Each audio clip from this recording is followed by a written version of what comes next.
సంవత్సరాలలో మంచినీళ్ళకి సమస్య లేకుండా హైదరాబాద్ సిటీలోనే కాదు గ్రామీణ ప్రాంతాలలో కూడా ఇంటి వరకు నల్లా ఇచ్చి ఇంటింటికి నల్లా ఇవ్వకపోతే నేను ఓట్లు అడగననే గట్స్ ఉన్న నాయకుడు ఎవరంటే కేసీఆర్ గారు. ఆ విధంగా చేస్తున్నారు.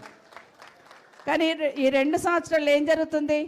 మళ్ళీ ట్యాంకర్లు వస్తున్నాయి, మళ్ళీ ట్యాంకర్లకు ఫోన్ చేయాల్సి వస్తుంది, మళ్ళీ మంచినీళ్ళు సరిగ్గా ఇస్తలేరు. ఖచ్చితంగా ఇది ఆలోచించాలి జూబిలీహిల్స్లో ఉన్న సోదరులందరూ. ఇదే కాకుండా కరెంటు సమస్య ఎట్లుండే గతంలో? పొద్దున 9 అవుతుందంటే కేసీఆర్ రాకముందు, తెలంగాణ రాకముందు కరెంట్ ఎట్లుంటుండే? పొద్దున 9 అవుతుండే కరెంట్ కట్ అవుతుండే, సాయంత్రం 4 గంటలకు కరెంట్ కట్ అవుతుండే, పొద్దున 2 గంటలు, సాయంత్రం 2 గంటలు. కరెక్ట్గా ఇన్వర్టర్స్ పెట్టుకుంటుంటే మనం ఖచ్చితంగా ఈ టైంలో పవర్ పోతుందని చూస్తుంటాం. కానీ ఈరోజు మన దగ్గర 24 గంటల కరెంట్ ఉంటుందంటే కేసీఆర్ గారు వచ్చిన తర్వాత తెలంగాణ వస్తే అసలు కరెంటే ఉండదు, చిమ్మ చీకటి అవుతుందని మాట్లాడుతున్న వాళ్ళందరూ కళ్ళు తెరుచుకునే విధంగా ఈరోజు 24 గంటల కరెంట్ ఎవరు చేశారంటే ఖచ్చితంగా కేసీఆర్ గారు చేశారని చెప్పాలి. కానీ ఈరోజు ఏం జరుగుతుంది? మళ్ళీ ఎప్పుడు కరెంట్ కట్ అవుతుందో తెలియదు, ఎప్పుడు వస్తుందో తెలియదు.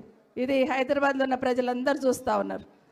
ముఖ్యంగా చాలామంది యంగ్స్టర్స్ వచ్చారు.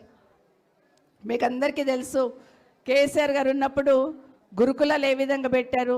దాదాపుగా 1200 గురుకులాలు, పాత గతంలో 200 ఉంటే కేసీఆర్ వచ్చినాక 1000 గురుకులాలు ఏర్పాటు చేశారు.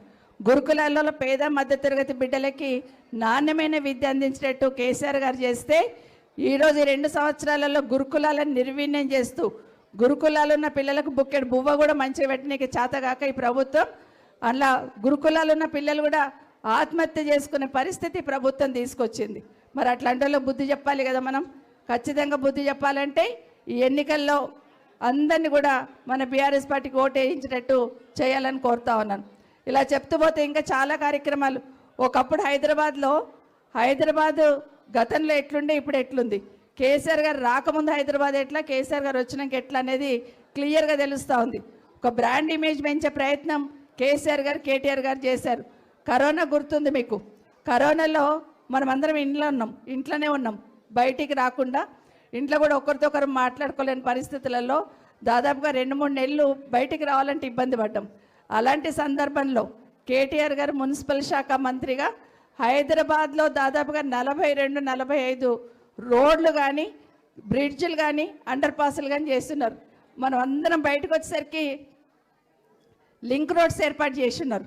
ఒక్కొక్క ఏరియాకి లింక్ రోడ్స్, పెద్ద పెద్ద కొండలతోవి కూడా లింక్ రోడ్స్ ఏర్పాటు చేసిన ఘనత ఖచ్చితంగా బీఆర్ఎస్ పార్టీకి ఉంది. అవన్నీ